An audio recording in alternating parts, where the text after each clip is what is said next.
তোমার এত বড় সাহস উসামা, তুমি আল্লাহর হাত, আল্লাহর দেয়া বিধান এটার ব্যাপারে সুপারিশ করতে এসেছো?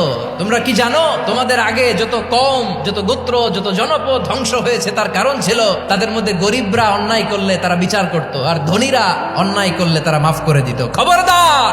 মক্কার একটা ভেরি প্রেস্টিজিয়াস এন্ড ডিগনিফাইড ফ্যামিলির নারী চুরিতে ধরা পড়ল। চুরির বিধান হলো হাত কেটে দাও। সাহাবারা চিন্তায় পড়ে গেলেন। আল্লাহর নবীর সামনে দাঁড়িয়ে আল্লাহর দেয়া বিধান থামিয়ে দেওয়া, মাফ করে দেওয়া, এই কথা বিশ্বনবীর সামনে বলার সাহস তো কেউ রাখে না। কেউ কেউ বলল, উসামারে পাঠাও। তরুণ সাহাবী বিশ্বনবীর কাছে গেলেন, যে বললেন, এবারের জন্য কি এই মহিলাটারে মাফ করে দিলে হয় না?